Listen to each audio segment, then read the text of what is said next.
The Martinsville Speedway has been hosting NASCAR Sprint Cup Series races since all the way back in 1949. And Sunday afternoon, it's race number 6 of the chase to the 2010 Sprint Cup Championship. Welcome to Southern Virginia, folks. This is NASCAR Live, presented by Geico. Absolutely beautiful day here at the speed stage, and a couple of fans coming in early this morning. Hi, everybody. I am Ray Dunlap along with Randy Pemberton, and we've got an action-packed half hour coming your way. After this show, we'll join Sprint Cup Series Practice Live. That's coming up. But, Randy, an awful lot going on in the news this weekend, and it's absolutely the buzz of the garage today down there about what happened for Kasey Kahne and all that information. But first of all, let's talk about what's coming up. Sprint Cup practice after this show right at 11:30. And then the NASCAR Camping World Truck Series final practice at 1 o'clock today, followed by NASCAR Camping World Truck Series qualifying at 6 p.m. Eastern. I'll tell you what, I'm really looking forward to that trackside show tonight. Denny Hamlin and Todd Bodine will be the guests with Krista and the gang, so that should be a lot of fun tonight. Well, as I said, a lot of news breaking throughout the course of the week. If you happened to be yesterday on a conference call all day, maybe 14 hours straight, and didn't find out about it, well, we're going to tell you about it right now, because Kasey Kahne is no longer driving for Richard Petty Motorsports. You see him down there today walking by that 9 car. Kind of an interesting shot, especially with the Red Bull uniform on. No question about it. Of course, Eric Almirola was tabbed to drive the 83 Red Bull car, and when this all came down, they decided to give Kasey his release. They actually switched roles, and they're parked right next to each other in the garage That is the ultimate irony right there in the garage with those two haulers beside each other. I know there's got to be a lot of talk. There's the 9 Budweiser car, and you see Eric Almirola, the driver, this weekend. So an awful lot shaking out with that, no question about it. And earlier today, we had a chance to listen in the media center. Yeah, I mean, I think it's definitely went down differently than a lot of people would have expected, definitely myself. This whole season, all the way along, I wanted to finish strong for RPM, for Budweiser, Ford. Those people have done a lot for me. All the sponsors at RPM have done a lot for myself and my family, and you know, I respect all of them. I feel like we've had a great relationship. I feel like I've been a part of every sponsor there. I don't care whose car those sponsors that are on, minus Menards. You know, I've been a part of all those sponsors for the last 6 or 6.5 years, and so I feel like I've done what I need to do there. And I've told them, you know, I'll do whatever I have to the rest of this year to keep some of that stuff going, to work with you guys. That's not what it's about. It's about me moving on, starting on, you know, my next year, and it's about them moving on and getting ready for their next year. And it's mutual, and I'm glad we've done it, and I think they are too, and we're just going from there. I've heard a lot. I mean, I think everybody has, and that's just speculation. I think it's a lot of talk, and for me, I certainly hope that RPM keeps rolling. I hope that they finish out this season and put together another great season next year. I mean, that's what I want them to do. I want that team to keep going. There's a lot of good people there that deserve to have jobs and deserve to be working on these race teams. And so for me, I hope they keep rolling for sure. And you'd have to ask RPM about some of the other stuff to get the right answers, because I think a lot of it could just be speculation. Well, certainly some question marks, no question about that. Randy, you were all over this story on the Hub yesterday along with Bob Dillner. After you've slept on it for a night, anything new come to light, or anything that we think the fans should know about this? You know, some things did come to light, and that has to do in regards with RPM, and a lot of it once again, is financial. And this team, everybody wants them to succeed, whether it's a 4-car operation or a 2-car operation. And quite frankly, since George Gillette took over that race team, bought or purchased it from Ray Evernham, they have been in a quandary quite often, and quite frankly, I think it's going to take a little support by Ford to prop this organization back up. There are 2 great sponsors on hand yet on deck for 2011 that want to become part of this, Best Buy being one, Stanley Tools being another. But of course, also coming to light was the fact that they haven't made some payments and got behind, and Roush Fenway, even, who supplies the cars to them, as well as Roush Yates Engine supplies the engines, had a little problem with some payment, and all that came to light. And certainly certainly after this transpired on Sunday, or should I say Saturday at Charlotte, Casey getting out of the car there, not wanting to get back in, and after everything's come to light, you can kind of understand where this has come from. So I think in all due respect, Casey Kane has probably done the right thing. All right, so lots of details to get figured out right there. Now we want to go to the Geico Pit Report. One of the busiest guys this weekend in the garage area has got to be Hermie Sadler. Hermie, you're down there, a truck practice. I know you're running in the Cup race, but we wanted to see if you have a little bow you could wrap around this topic. What's going on and the feeling in the garage this morning about Casey Kane leaving RPM? Well, I'll tell you what, you can look, a lot of people involved in this operation. This is the 83 car in the garage. Still has Brian Vicker's name on top of the door, but if you look inside, you see Kane on the helmet, so that's Casey's helmet. And if you look behind me, you see Casey Kane talking to Jimmy Elledge and the guys, and when Casey walked by, I joked with him, I said, how'd you get this Red Bull uniform done so quick? And he said, we want to give a shout out to Casey Mears. He let me borrow this Red Bull uniform to wear here at Martinsville today. So Casey Kane is here in a Team Red Bull uniform. But the bottom line is, what's going on at the racetrack today? I've talked to some of the drivers of Richard Petty Motorsports. I've talked to the crew members. I've talked to some of the PR people. And the biggest frustrating thing that they have here at the racetrack is they have not been informed or talked to by the management at Richard Petty Motorsports. They say, we don't know what to say, we don't know what to do, we don't know how to react because we're not hearing things from our bosses. We need our people that we work for to come to the racetrack, address these issues, let us know what's going on, and put it behind us so we can go on the racetrack and race. So a lot of stuff going on, as you guys have touched on, but frustrating for the crews and the drivers and the teams at the racetrack because they are only hearing what we are telling them, not hearing from the management at Richard Petty Motorsports as of yet, guys. I'll tell you, Hermie, that's got to be a tough situation for all those guys. 4 races to go in the season after we get out of this weekend here in Martinsville, and a lot of questions about the future for sure of RPM. Well, there have been 269 Sprint Cup races right here at this track. Who has won the most? Well, Richard Petty, obviously, with the most victories, but how about Joe Weatherly? He's a Virginia native. He's had some great runs here. And on that list also, how about Ricky Rudd? Ricky Rudd with 23 wins here in the Sprint Cup Series, and Jeff Burton with 21. All 3 of those guys natives of the great state of Virginia. More from Martinsville on NASCAR Live right after this. NASCAR Live is presented by Geico. 15 minutes could save you 15% or more on car insurance. Call Geico at 1-800-947-AUTO or visit geico.com. And brought to you in part by Toyota. Saturday, the NASCAR Camping World Truck Series marches into Martinsville, where old school attitudes collide with red hot tempers. Racing like it used to be. Don't miss the NASCAR Camping World Truck Series, live from Martinsville, Saturday at 12:30 Eastern, only on Speed. Callahan, you're on desk duty. Turn in your weapon.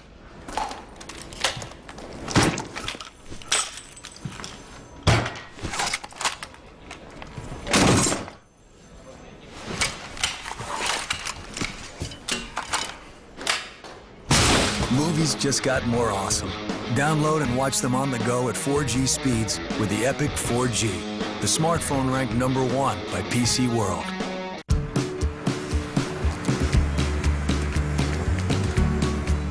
When it's your meal ticket. When it's your escape. When it's your social lounge. When it's your statement. Protect it with Prestone, engineering lasting relationships between cars and owners since 1927. When you own it, Prestone it. Great tailgate party, huh, Duke? Duke? Excuse me. What? I'm from the Tailgate Research Institute. Are those Bush's baked beans? Wouldn't tailgate without them. Excellent. Bush's baked beans are slow cooked with a blend of spices. So whether you're serving sizzling hot dogs at home or juicy brats at the stadium, nothing goes with game day like Bush's baked beans. It's official. Bush's baked beans are a game day hit. And no one recognized you. Jay, I'm a master of disguise. Home or away, nothing goes with a big game like Bush's baked beans. People say it's me versus 11 other drivers. Not quite. It's me versus the glare of the midday sun. Me versus fate, luck, chance, the racing gods. Versus a dwindling 18-gallon fuel tank. Versus my own family. Versus 42 other destinies. Mostly, It's me versus my place in this sport. My legacy. My legacy. My legacy. Versus myself. The chase for the NASCAR Sprint Cup. Who will be the last man standing? Tonight, the biggest party in racing throws down Southern Virginia style, and Denny Hamlin and NASCAR Camping World Truck Series point leader Todd Bodine will stop by for some fun. Don't miss NASCAR Trackside from Martinsville. It's Krista and the boys tonight at 7, only on Speed. Well, we want to take a look at the Sprint Cup Championship standings as we come into Martinsville. Obviously, the big question mark that we have to ask ourselves, is this a three-man race when you see Jimmy Johnson up there with a 41-point lead over Denny Hamlin and Harvick back in third? I mean, I have to believe that it is. I mean, he's 77 points. I believe Kevin Harvick's probably the cutoff, but I'm picking Jeff Gordon to win this race, throwing caution to the wind. So Jeff Gordon back there, 156 back, and of course, Tony Stewart got off to a rough start. Carl Edwards yet to win, Ray. Greg Biffle has been hit and miss. It just doesn't matter if Jeff Gordon wins if Jimmy Johnson finishes in the top 5 again like he always does. Certainly does, and of course Clint Boyer down there at the bottom suffering that huge penalty at the beginning of the chase. Looking back a little further into the points, Jamie McMurray been moving up through the standings, getting all those big victories. Mark Martin's got to be terribly disappointed being 15th in the points. I think there's no question about it. Juan Pablo Montoya as well. David Rudeman's had a solid season. Let's not forget Joey Logano finished second here in the spring, and then you go back to Dale Earnhardt Jr. trying to get something going here in 2010, and then A.J. Allmendinger, part of that issue over there with RPM Motorsports. Well, when we look at those chase standings, it makes you wonder, how about Jeff Burton? Does he have any kind of a chance? When you look back in the last 3 seasons, Jeff Burton's been in the chase each of those years, a 7th, an 8th, and a 6th place finish in the standings, and right now he's languished right back there somewhere in that same area. So the big question is, how disappointed is Jeff Burton right now with his race team? I'm as disappointed right now about this chase as I was when we left here. We came here leading the points and broken engine, and the year that I thought we had a really great shot to win the thing, and this race really hurt us. So, it's I'm real disappointed that we haven't been able to put 5 races together that I feel like that we're capable of putting together. So our season, I don't care what anybody says, is defined by the numbers. You can certainly, the numbers is a story that's deeper than the numbers, but at the end of the day, the numbers are the numbers. And when it was time to get it done, we didn't get it done. And I'm shocked about that. I really am. I really believe that we were poised to make a solid run, and I'm confused and disappointed all at the same time. And when I listen to that sound, Randy, what I'm hearing Jeff Burton say is he's conceding. They're out of this championship chase, but I'm still overwhelmed by the turnaround at Richard Childress Racing from a season ago to this year, and Harvick still got a shot. So can Jeff Burton do anything to help that team win a championship for I think RCR? he can. I certainly think Jeff Burton can help, as well as Clint Boyer can help. Yeah, you can go out there, you can come to the racetrack, run similar chassis setups, take some of those question marks out of the question for Kevin Harvick. So I think that's what they have to do in the remaining 5 races. The thing that stands out to me, Ray, is the lack of consistency for some of these guys in the chase. And I think it really showed up right when they came out of the box at Loudon. When you talk about Tony Stewart, immediately gambling on fuel mileage. A lot of people say, well, it wasn't a gamble, he only missed it by a lap. But to me, I think when you do that, when you try to gain a win by gambling on fuel mileage, and all of a sudden you come out of there with a 24th or something, it just puts you in such a hole. And it's dramatized, I'd say, by what the 48 team has done. They're top 5 in everybody to death. They come out of Dover with a win. I mean, it's really got the pressure on everybody, but I do agree. I think it's down to 3 cars. After that first race at New Hampshire, everybody's saying to themselves, Jimmy Johnson's in trouble, Boyer's right up front, and boy, what a turnaround. Here we are at race number 6, and there's that 48 again. Pretty amazing, no question about it. 3-man race, that's what Randy says as far as the championship goes. We're going to try to hear from Kevin Harvick when we come back. He's a guy who hasn't had much luck at Martinsville Speedway when it comes to the Sprint Cup Series in the last couple of years.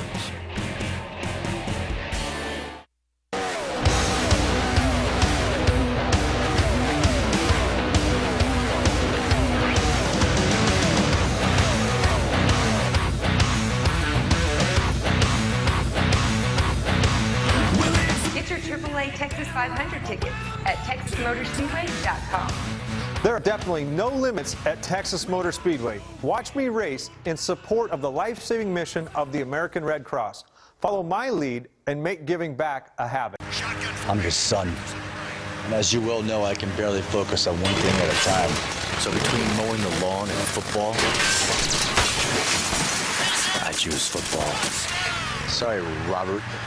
$5 doesn't buy my undivided attention. And if you've got cut rate insurance, you might end up with a financial buzz cut. So get Allstate. You can save money and be better protected from mayhem. Like me. Dollar for dollar, nobody protects your home, car, and boat like Allstate. Hi, folks. Hi. We're ready to switch our car insurance to Progressive. Today just seemed like a great day to save. Oh, it's not just today. With our free loyalty program, you earn great stuff like accident forgiveness and bigger discounts just by staying with us. Oh. So what you're saying is it gets even better with age. Oh. Tell me we're still talking about insurance. Rewarding loyalty. Now that's Progressive. Call or click today. Attention, all students, let's get ready for a UFC showdown on Xfinity from Comcast. Throughout fighting history, there has never been a Mexican heavyweight champion. Cain Velasquez will try to make history and become the first Mexican heavyweight champion. But to do so, he must defeat the baddest man on the planet, heavyweight superstar, champion Brock Lesnar. Order UFC 121 with your remote on Xfinity from Comcast. The chase for the NASCAR Sprint Cup. Who will be the last man standing?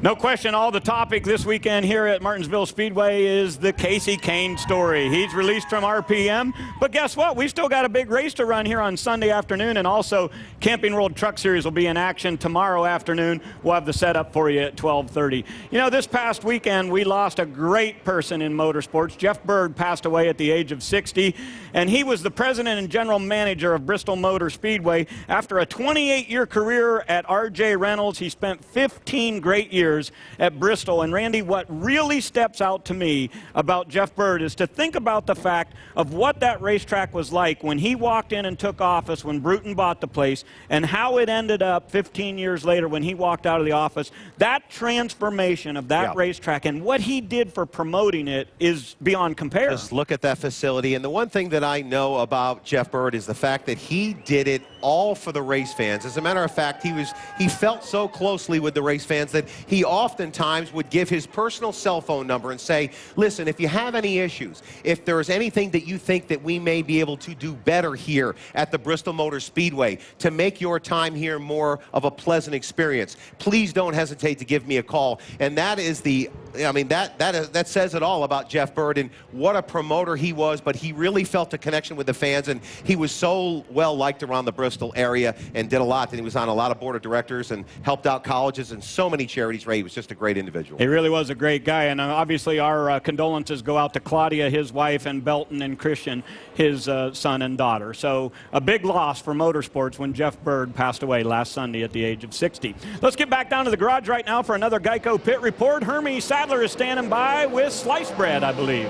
Yeah, we echo those sentiments for Jeff Bird at Bristol Motor Speedway. Our thoughts and prayers with his family. But talking about short track racing, probably the best 10 laps we've had on a racetrack this year was the last 10 laps of the spring race here at Martinsville. You came home second. That was some wild racing. Yeah, it was. It was a lot of fun, too. You know, it all kind of got jumbled up with pitch strategy. We were running cars that stayed out.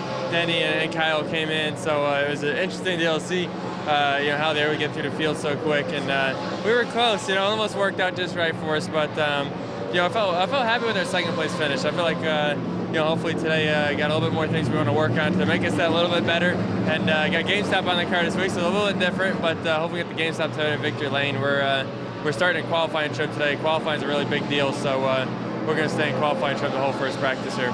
I've seen a little bit of difference in you this year. As far as last year, you got a top 10 finish. It was great.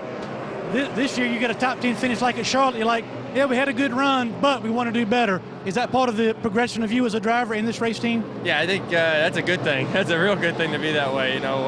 We only had, I think, 4 top 10s last year, something like that. This year, we got a lot more than that. So, I'm pretty pumped up about how we're doing right now. We're definitely working on the consistency. Last few weeks that's been coming to us now, so I'm pumped up about that. I think we're going to be coming up with some good racetracks for us. Already went through a couple of them. Charlotte was a good one for us, and yeah, we finished 7th there. It was a good run, but I felt like we should have been better. Now I felt like our race car was better in the 7th place car too. So we want to get back up there in points, and yeah, we're gaining a couple spots at a time right now, and hopefully get another couple good runs here and get ourselves to the top 15 in points, and we'll see. Well, Joey Logano finished 2nd in the spring. He's looking to better that by 1 this weekend, Ray. Well, thank you, Hermie. Got to believe that Joey Logano is a guy that's learning enough, headed towards a chase, possibly next year or the year after that. He'll be in championship form, no question about it. Randy, real quickly, the closing laps of that race in the spring, it doesn't get much more crazy. It may have been the best finish that we've seen all year in 2010. Of course, 2 laps to go. Denny Hamlin lines up something like 8th, and somehow the Red Sea parts, and Denny Hamlin finds his way to victory lane. They were crashing and bashing all the way to the checkered flag. Phenomenal, and I expect to see the same thing here this weekend. We need to take a quick break here on NASCAR Live. When we come back, we want to take a look at Camping World Truck Series practice. You may have heard some sounds in the background. Trucks on the racetrack. We'll examine it when we come back. It's the greatest show on dirt. Sparks flying, cars upside down in turn 2. Don't miss the World of Outlaws Sprint Car Series National Open. Saturday at 8 p.m. Eastern, only on Speed. This Motortober, bring home the sounds of the season to get you in the mood to motor, including classics like 31 Days of Ways to Save, Skid Marks and Smokescreens, Kiss My Resale Value, and the timeless Make It Mine for $199. Celebrate this Motortober with a new 2011 Mini Cooper hardtop for $199 a month. Great tailgate party, huh, Duke? Duke? Excuse me. What? I'm from the Tailgate Research Institute. Are those Bush's baked beans? Wouldn't tailgate without them. Excellent. Bush's baked beans are slow cooked with a blend of spices. So whether you're serving sizzling hot dogs at home or juicy brats at the stadium, nothing goes with game day like Bush's baked beans. It's official. Bush's baked beans are a game day hit. And no one recognized you. Jay, I'm a master of disguise. Home or away, nothing goes with a big game like Bush's baked beans. Who's serving up some comfort food like Grandma used to make? You know, some pot roast, maybe some meatloaf. How about roasted turkey, like Thanksgiving? And put that on an endless dinner buffet, all for around $10?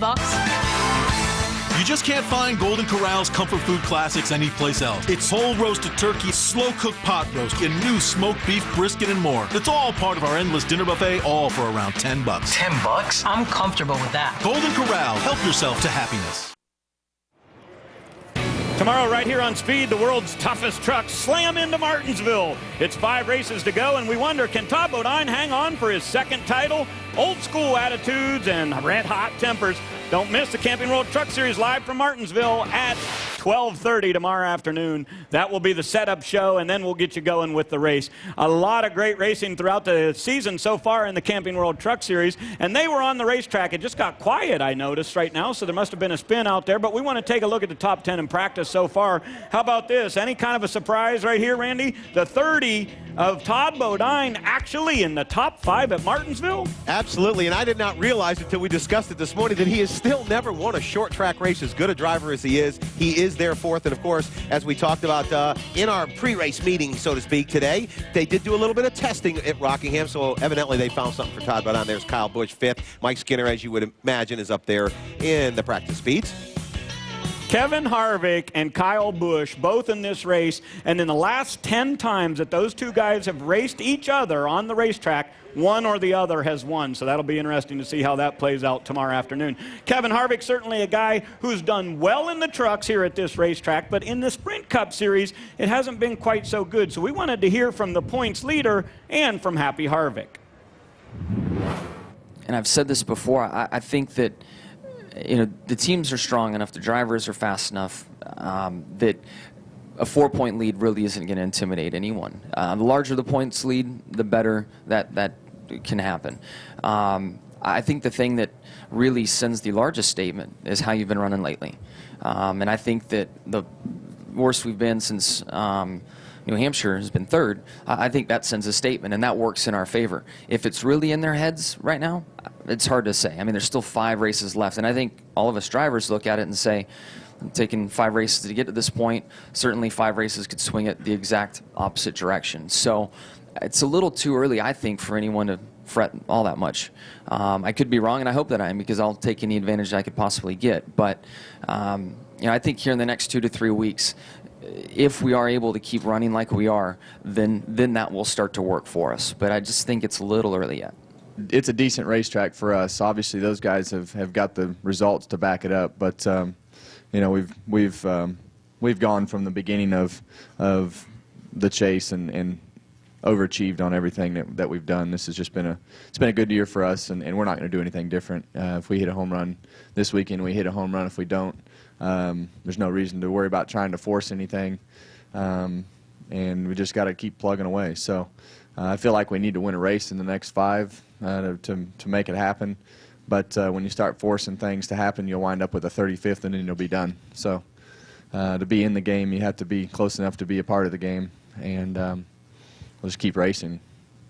You know, whenever you look at the stats book, 45 different drivers have won Sprint Cup races here at this track. And when you look at the teams that have excelled, how about Petty Enterprises? They've won 19 times at this track, but how about Hendrick Motorsports, just 1 race behind them? They've got 18 wins here, and that's got to be something that's on Kevin Harvick's mind when he gets in his race car. Lindsey Vonn, she stays tough. Earlier, she had an all-over achy cold. What's her advantage? It's Speedy Alka-Seltzer. Alka-Seltzer Plus. Rushes relief for all-over achy colds. The official cold medicine of the U.S. Ski Team. Alka-Seltzer Plus. Great tailgate party, huh, Duke? Duke? Excuse me. What? I'm from the Tailgate Research Institute. Are those Bush's baked beans? Wouldn't tailgate without them. Excellent. Bush's baked beans are slow cooked with a blend of spices. So whether you're serving sizzling hot dogs at home or juicy brats at the stadium, nothing goes with game day like Bush's baked beans. It's official. Bush's baked beans are a game day hit. And no one recognized you. Jay, I'm a master of disguise. Home or away, nothing goes with a big game like Bush's baked beans.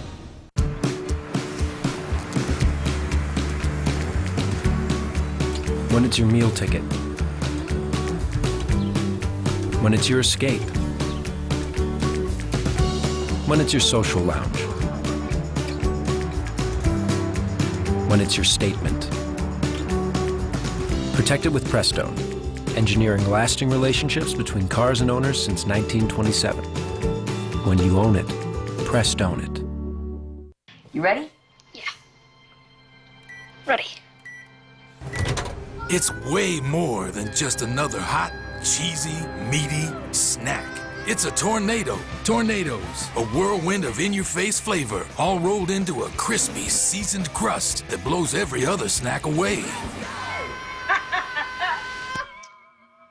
You're welcome. That was awesome! Tornadoes, full force flavor, full force fun. Today, we're there in Martinsville, where tensions are mounting with Sprint Cup and Camping World Truck Series practice. Then Denny Hamlin and Todd Bodine stop by NASCAR trackside. Live coverage begins today at 11:30 Eastern. Only on Speed. You can't get closer to NASCAR than this. NASCAR Race Hub Monday through Thursday nights at 7 Eastern. Only on Speed. The Motorsports Authority. I'm Tony Stewart. You're watching Speed. NASCAR Live is presented by Geico. 15 minutes could save you 15% or more on car insurance. Call Geico at 1-800-947-AUTO or visit geico.com. And brought to you in part by Allstate. Dollar for dollar, nobody protects the rider like Allstate. Are you in good hands?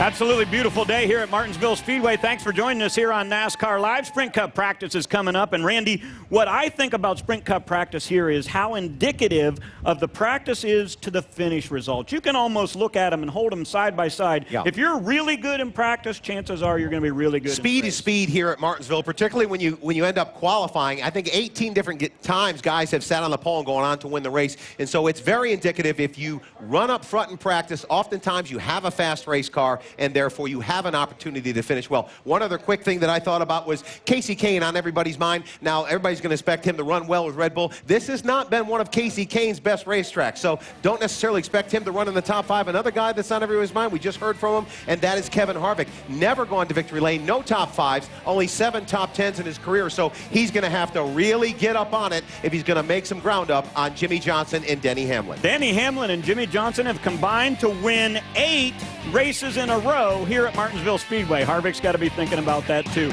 We'll see how they do in practice. That's coming up right next. Larry McReynolds, Jeff Hammond, and Rick Allen calling Sprint Cup practice right now. One of the most historic racetracks that the Sprint Cup Series visits. The first NASCAR sanctioned race was in 1949, and Red Byron was the winner. And now we're about to kick off the first practice for the Cup Series here at Martinsville Speedway, with just 5 races remaining in the season. And a great day, a beautiful day for cars to be on the track. 59 degrees, a little breezy. It's not bad. They say calm, but you see the flag moving a little bit. And sunny skies above. We're going to have a great day here in Martinsville. Hello, everyone. Rick Allen, Larry McReynolds, and Jeff Hammond with you for this first practice. Now, obviously, the big talking point in the Sprint Cup Series is points and the chase, and who is leading in the chase right now. And, of course, it's 4-time. Jimmy Johnson up on top of it, but he's got a close competitor here in Denny Hamlin. Well, we're halfway through the chase, 5 down and 5 to go. We're at the smallest track on the circuit, Martinsville, Virginia. And when you look at the last 8 races, the guys that's won those 8 races, their name was either Jimmy Johnson or Denny Hamlin. No one has won here but those 2 guys since the spring of 2006. But I look at the guy back and forth, 156 points out, Rick. That's almost 1 full race out. This is a racetrack where he has 7 poles and 7 wins, and he has almost led 3,000 laps. I think Jeff Gordon knows this is where right now he's just looking over the edge. This is where he better get on top of it. It's 59 degrees here. What's the temperature up there? It's about 57 up here where I am. I feel like we're a bunch of music nuts. Do, re, mi. I'll be me. Hey, let's talk about what are these guys going to work on in this first practice. What do they need to do well here at this track? Qualify. Okay. I mean, that's the thing right now. When you come to Martinsville, Virginia, this is an offensive racetrack, Rick. When you unload, you've got to get all you can get, and you got to keep getting it for 500 laps. But today, it's all about that qualifying position, getting that selected pit spot, being able to get out in front of everybody and set the pace for the race. I mean, for somebody like Denny Hamlin, Jimmy Johnson we're looking at right now, that's what's going to be on their #1 agenda. They may go out and run some race runs and get a kind of feel whether or not, some of the things they've done back at the shop is going to work, but look for them to switch over pretty quickly and start trying to figure out what it's going to take to go fast, because they know how important it is. Man, face it, Larry's already kind of summed it up. It's a clash of the Titans this weekend here at Martinsville as we go to Talladega. You used the word offensive. A guy that was a little defensive over the past 36 hours is the guy that's now driving this car. Listen. I put a commitment in. I mean, anyone who questions my commitment doesn't know me very well and doesn't know how much I love the sport and how much I put into racing. I mean, I don't think there's anybody out there that puts as much in as I do throughout a week. I mean, some guys may not, but I feel like I do everything I need to do to make myself the best I can be. And we kept having problems. And I was sick to my stomach. It was time for me just to call it a day, and that's what I did. And, I'm happy I did it and ready to go on to this weekend. And down on pit road with more on that story, we go to Bob Gilman. Well, guys, ironically, the 9 rig and the 83 rig parked next to each other here in the garage area at Martinsville, and that just goes to show you how last minute this whole deal came together. Now, I spoke to Casey Kane, who's driving the 83 car this weekend, and Eric Almirola, who's in the 9 car, and they both said they spent a good time at their respective shops yesterday getting acclimated to the team and also getting their seats in their race cars. But as far as Casey Kane, he said this morning it's very good to start a new chapter of my life, and this gives me a good jump start on next year. Casey also noted that despite the speculation, Richard Petty Motorsports does not owe him a dime, but money is an issue still between Roush Fenway Racing, who provides the cars and also the engines for Richard Petty Motorsports. And today I am told Foster Gillette, the son of George Gillette, and the entire Richard Petty Motorsports organization is meeting with officials from Roush Yates Engines and Roush Fenway Racing in Concord, North Carolina at their shop. Bob, here in Martinsville, practice is underway, and it's only 41 points, as we mentioned, between our leader, Jimmy Johnson, who just pulled out of his garage stall, and second-place contender, Denny Hamlin. Now, in talking with Denny Hamlin just moments ago, before he gets in the race car, he just put his helmet on. He said his goal today, qualify, qualify, qualify, and qualify up front. That is the only focus for Denny Hamlin in order to gain 5 extra bonus points, start from that pole position, which he's done here at Martinsville one other time. He has 3 wins here. We know this is a good track for both Jimmy Johnson and Denny Hamlin, but the key is going to be what happens this afternoon when they qualify. Rick? Thanks, Wendy. And that brings up a great point. So many times we're hearing from these top guys in the chase, we don't want to shoot ourselves in the foot. And we've heard Denny Hamlin say, I'm going to make it through as close to the top as I can until the last 3 races, and then I know I can go after him in the last 3. But Rick, he can't afford to let this place slip by him. He's too good here. And he can't allow Jimmy Johnson to take advantage of that by him being basically playing defense, trying to get through here. To me, the only way you're going to beat Jimmy Johnson, you're already behind. This is a great racetrack for Denny Hamlin. Take advantage of where you are and what you're best at. Don't let that guy basically dictate to you, because again, I said it before, it's going to be a clash of the Titans. I think Chad Knaus knows if they can beat Denny Hamlin this weekend, they've got a leg up on him with just 4 races to go for sure. You know, continuing to follow this Red Bull Racing situation, realistically today, they have 2 teams and they have 4 drivers. We know for a fact Casey Kane and Brian Vickers will be in Red Bull cars next year. The question has been... Brian Vickers can drive in the car. Right, but he has been cleared, and he told us on trackside last week. But the question has been, are they going to go to 3 teams where they can fill a spot for Scott Speed?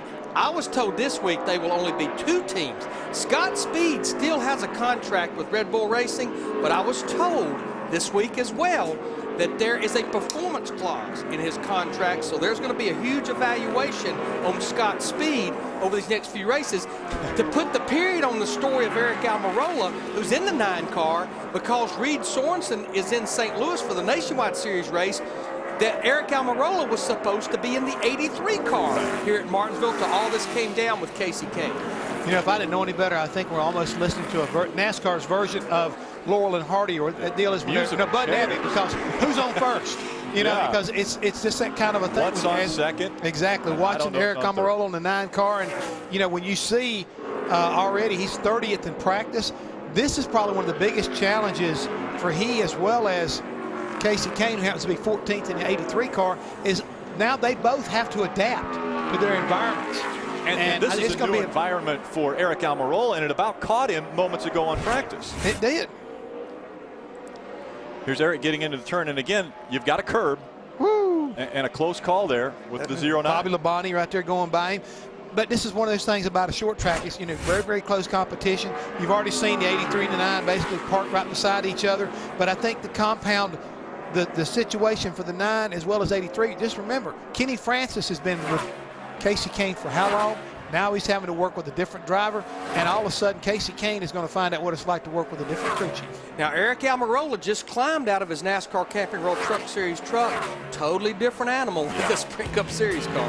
Well, leave it right here on Speed All Day. We've got final practice for the Camping World Trucks next, then qualifying at 6 o'clock and trackside at 7 to end your day.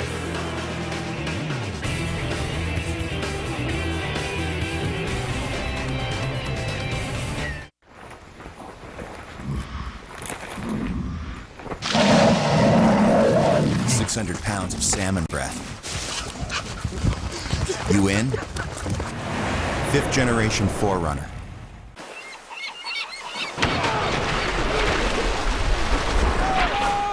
Sucker punched by a big fish. You in? 5th generation 4Runner. It's the Fusion Pro Glide Challenge. How's your shave? I can feel it pulling the stubble. See how shaving can cause irritating tug and pull? That's why Gillette's introducing Fusion Pro Glide. It's like it's gliding down. Turn shaving into gliding. New Fusion Pro Glide. Hello. New one-a-day Vitacraves gummies Hello. plus immunity support. A complete adult multivitamin in a great-tasting gummy. With more vitamin C for extra immune support for you and your inner child. One-a-day Vitacraves. Gummies for grown-ups. We just tested Quaker State motor oil that had driven thousands of miles in New York City taxis. And that used Quaker State still passed these critical tests for brand new oil, even when it's ready to be replaced. Quaker State. Real, durable oil. I love roller derby. I want to do it till they have to carry me out. So I'll need to take care of my heart. My first step, start eating Cheerios. To keep doing what you love, take care of your heart with Cheerios. The whole grain oats can help lower cholesterol. Love your heart so you can do what you love. Where do I get my daily NASCAR fix? Log on to NASCAR.com. NASCAR.com. They have everything. They have highlights, Interviews, preview shows, me shows. You say me shows? My show, Pal's Corner. tons of videos. I like the articles myself. Articles? Yeah, the articles, track smack, splash and go. Hey, look, whatever you need, I promise you, NASCAR.com has it. NASCAR.com. NASCAR.com. NASCAR.com. Check it out. Speed presentation of NASCAR Sprint Cup practice from Martinsville is brought to you by Sprint, proud sponsor of the chase for the NASCAR Sprint Cup, and by Toyota. Already an eventful practice for the 66. It's Johnny Sauter behind the wheel, and he just got off the track from Camping World Truck practice, and this is not what he wanted to have happen. He was loose getting down in that corner big time. He'd already lost it before we ever got to the corner. Yeah, the thing about it, if you're a little bit on the free side, you see him going around the 29 car, it's almost like maybe, Jeff, he was on the free side, and when he got on the brakes, it even got looser. Definitely going to have to go to a backup car. This is one of the go-or-go-homers. And Rick, all I felt was rear brake scrap. And now that I pumped the pedal up sitting here, it's good. I mean, I would tell you the truth if I thought I really screwed up, but something happened. I mean, last week the brake pedal went to the floor too for some reason. It was a different car, but. Gene Need talking with Johnny Sauter there. But what I was going to say, we've got a big field of cars here, 48 cars, so we're going to send 5 cars home, but these guys are going to have their work cut out for them. The 55 and the 66 have struggled as of late to make the field, and obviously this is going to set them back as well. You mentioned he just climbed out of his NASCAR Camping World Truck Series truck. He was fastest in that first practice session. Right now, Montoya is the quickest in this practice so far. Well, I think if you look right here, you watch Kyle Busch's car, it kind of tells me right now there's not a lot of rubber on the racetrack. See, he gets right there, the car just steps out on him. It's like the front end just lost grip as he was trying to cut through the center. Yeah, he was well through the corners. Like the minute he picked the throttle up, it got loose. So the safety crews are working on the racetrack, cleaning it up so that we can get back to our first practice at Martinsville. Real people just like you actually did this. Ready for your turn? The Speed Dream Ride Sweepstakes is coming soon. This year's model, built for speed and protected with the proven formula of Prestone. The universe of good, safe family vehicles has 2 clear standouts, the Dodge Journey and the armored car. This Journey comes with all-wheel drive, multimedia features, and is an IIHS top safety pick. And while families appreciated the armored car's bulletproofing, they missed certain features the Journey offered, like seats. The Dodge Journey, world's best vehicle? I'm Roger Teeter. My Mercury moment happened when I parked near the castle at Medieval Night Fest. Angry peasants can mess up a car really bad. Matt, my Mercury agent, helped me file a claim right away. Turns out Mercury not only saves me money, but they also cover medieval mob damage. They got my car fixed in no time. Call 888-4MERCURY or visit mercuryinsurance.com to get a fast free quote and start saving today. We looked at our home phone bill. Did you take a look at yours? Have you looked at your bill lately? Seriously, take a look at it. We did the math. They couldn't believe it. I couldn't believe how much we were paying. It was way too much. Way too much. This is messed up. With kids, we needed a home phone. We just needed to pay less. That's why we switched. That's why we switched to Xfinity Voice from Comcast. It was so easy. Real easy. We didn't even have to change our number. I got caller ID on my TV and caller ID on my PC. Save on your home phone bill. Call now for a great offer on Xfinity Voice from Comcast. Tonight, the biggest party in racing throws down Southern Virginia style. And second in points, Denny Hamlin in the Cup Series will be on board, as well as our point leader in the Camping World Trucks, Todd Bodine, will stop by. That's 7 p.m. Eastern, right here on Speed. Denny Hamlin and a slice of onion. What do you think? And a slice of onion. I like that. Denny already out of his car. Now, we talk about how important it is to qualify well here. You're going to need a little bit of track time. What's the driver doing out of the car already? Undoubtedly, that car is not to his liking, because when you take a look at where he already is in his practice, he's 27th. But more importantly, Rick, he is almost, well, he is 0.6 of a second slower than the fastest cat in the alley right now, which is Juan Pablo Montoya in the 42 car. Now we're riding along there watching Jeff Gordon. He's currently 7th quickest. But is this a make or break race for Jeff Gordon as far as his championship goes? Does he have to perform well here? I think he does. He's got to gain back. He doesn't have to. I mean, he doesn't have to make up 100 points, Rick, but I think he has to somehow or another get 5 or 10 against his within teammate. reach of those guys. He's got to maintain something. He can't afford to lose any more, period. You just saw part of his qualifying numbers there, and I touched on a little bit of it at the top of the show. 35 starts, 7 poles. But I mentioned the 7 wins.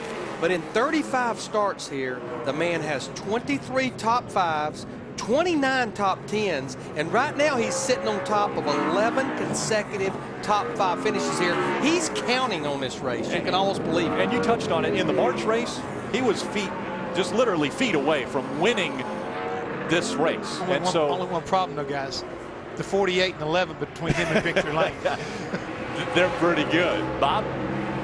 Well, guys, talking about Denny Hamlin and this points chase right here. He comes in here with a lot of confidence. He has 3 wins at this racetrack, but in that first run, he reported to his crew chief, Mike Ford, it's way, way tight. This car won't turn if it had to. So right now, they're taking a look at the front end geometry on this thing and actually just saw a new pair of shocks going on the front end. Now, as far as his rival in the point chase right now, Jimmy Johnson, they are only doing mock qualifying runs during this practice session. They are very confident with this race car, but it's not the same one that they ran 9th with in the springtime. This is their old reliable short track car. They've won here at Martinsville with it in the past. Jimmy likes the feel of this race car. Right now he's a little bit tight, and they're working on the front end of this car right now, but Jimmy Johnson loves old reliable. You know, looking at Denny Hamlin as we watch Matt Kenseth in the 17 car out there, he was on Race Hub earlier this week, and I found it interesting, some things that he actually said, and I'm anxious to follow up on him tonight on the Trackside Show. But they've only beat the 48 car 1 time in these 5 chase races, and that was at Loudon.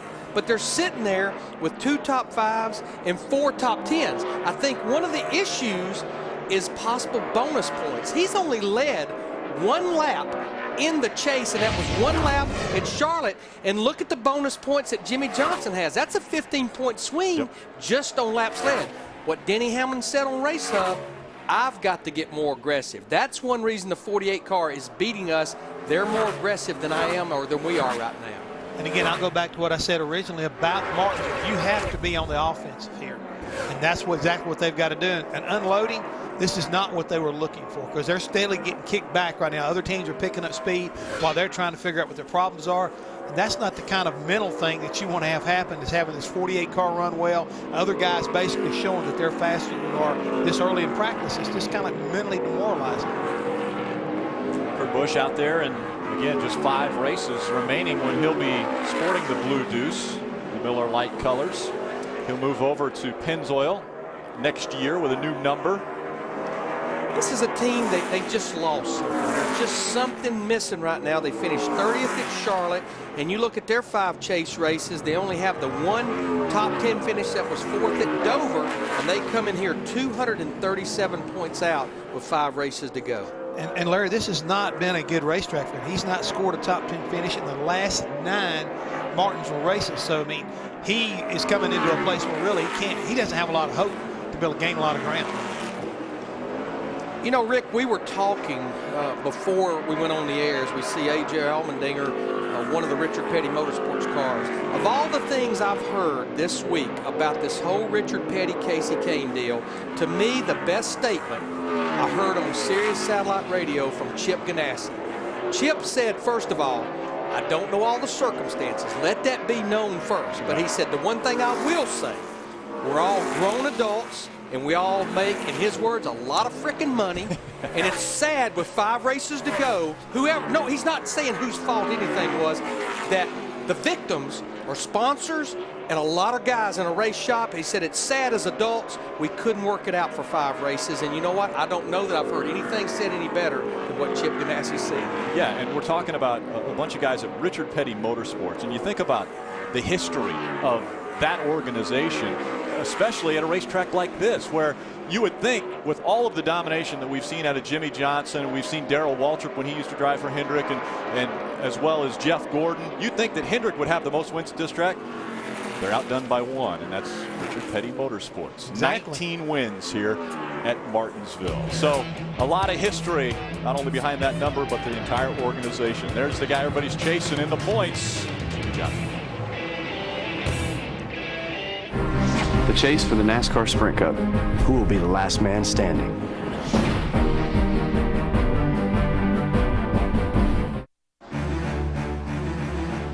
Scorching speeds, heated rivalries, hot laps, burning grills, boiling tempers, victory burnouts, and smoking hot trophy queens. A sport this hot calls for a beer this cold. Frost Brewed Coors Light, the world's most refreshing beer and the official beer of NASCAR. Lindsey Vaughn, she stays tough. Earlier, she had an all-over achy cold. What's her advantage? It's Speedy Alka-Seltzer.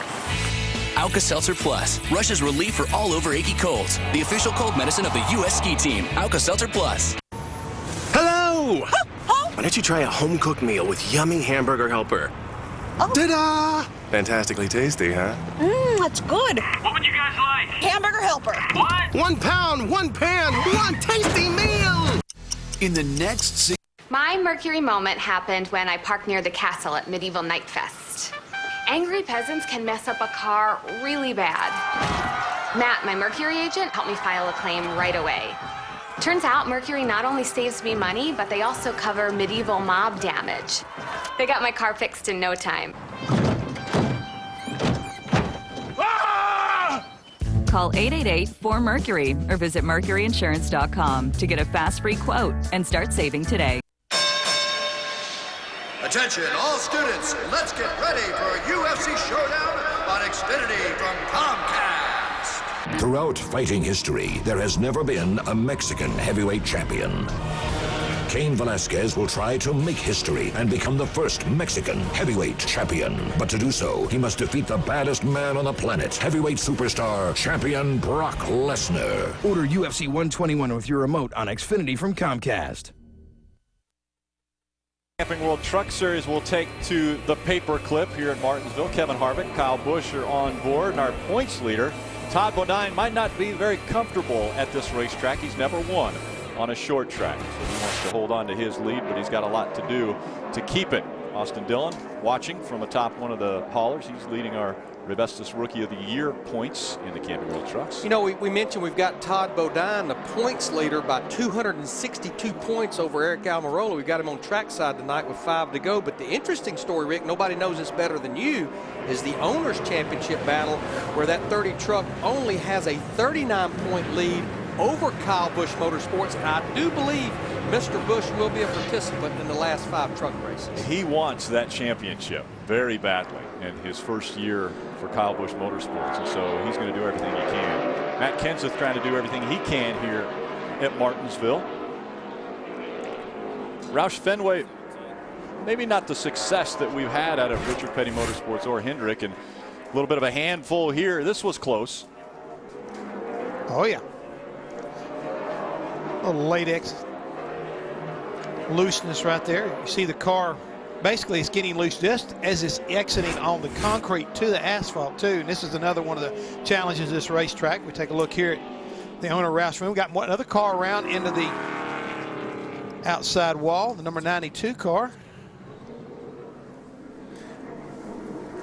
That's Dennis Setzer driving for Bob and Brian Keselowski in the 92 car. Dennis, another guy trying to do double duty here, but If he does double duty this weekend, I think it will be with a backup car. And what's so sad about that, he was 24th fastest in this practice session, so that's pretty solid for a go-go homer. And Dennis Setzer's so good in the trucks at short tracks, probably one of the best, but obviously problems here in the Cup car. Bob?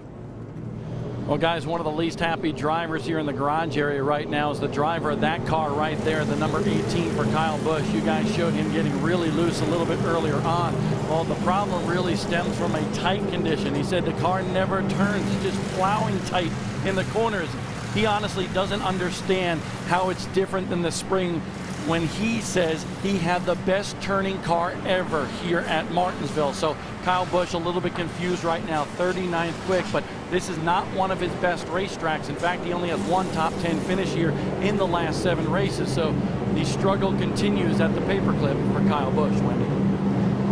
Well, for Kurt Busch, his brother, he comes into Martinsville 9th in points, and right now he's P11 in this practice session, but they have improved so far in this short amount of time. He said it's picking up on the turns getting in. It's a little bit better on exit with their rear grip.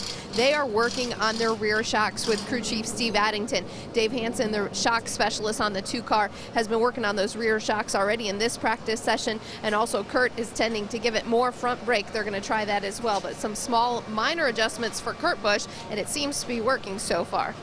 You know, I want to go back to the 18 car sitting in the garage area. Bob reported that he said it all starts from being tight, the front end not turning. What they're doing right there is they're moving some of the weight back, putting a little more rear percentage in it. That will help the car to turn.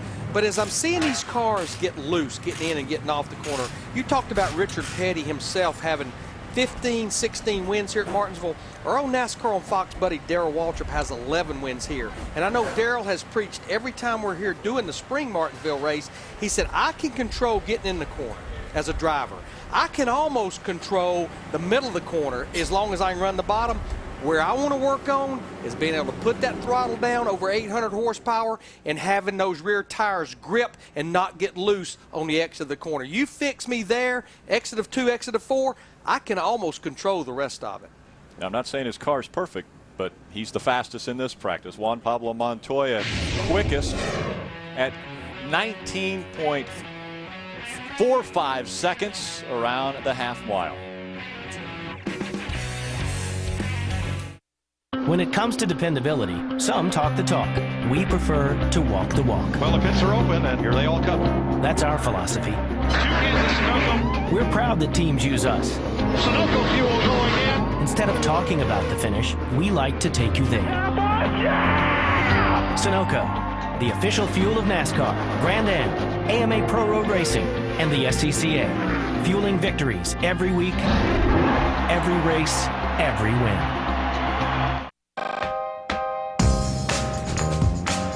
It's luxury with fire in its veins.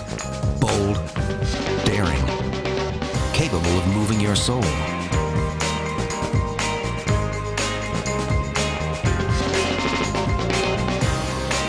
And that's even before you drop your foot on the pedal. The new 2011 CTS Coupe from Cadillac. The new standard of the world. Ever have morning pain slow you down? Introducing Bear AM, an extra-strength pain reliever with alertness aid to fight fatigue. So get up and get going with new Bear AM, the morning pain reliever. Pressure can cause anyone's deodorant to fail. Introducing Gillette Odor Shield Antiperspirant that targets and neutralizes odor at the source. Help eliminate odor. Don't just cover it up. Let's throw on those Saturday clothes. It's doing season. When we grab a little spare time and get after it. We're lowering the cost of weekend projects, making things happen. Less with our wallets and more with our own 2 hands. More saving, more doing. That's the power of the Home Depot. Get this American Standard 4-inch Symphony faucet for the new lower price of just $68. Sunday NASCAR race day rolls into Martinsville. A track Jimmy Johnson and Denny Hamlin dominate. We'll tell you who has the edge. Plus, Jamie McMurray joins us live to talk about his amazing season. NASCAR race day built by the Home Depot, live from Martinsville Sunday. 10 Eastern, only on Speed. Yep, Hot dogs. Those are the hot dogs from Martinsville. This fall, I will not spend my day at a store so big it has its own zip code. I will go to Ace. And I will get it done. Get in, get help, and get on with your life. Now get a Black & Decker lopper and printer set for just $9.99 at Ace. We're on the road with the General, talking to people about their auto insurance. Now, Richie, you don't have auto insurance coverage right now. Why is that? Well, I have too many tickets on my driving record. All the quotes I get are just way too expensive. Well, you need to get a fast online quote right now from the General. Rates and monthly payments are low, and the down payment's as low as $59. And you'll get instant proof of insurance. For the best car insurance rates online, go to the General and save some time.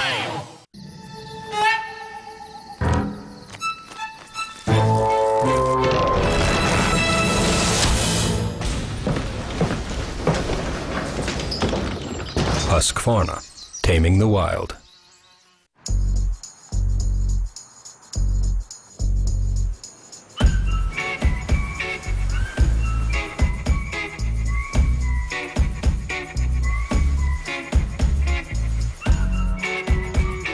I used to see the puddles, but now I see the splash.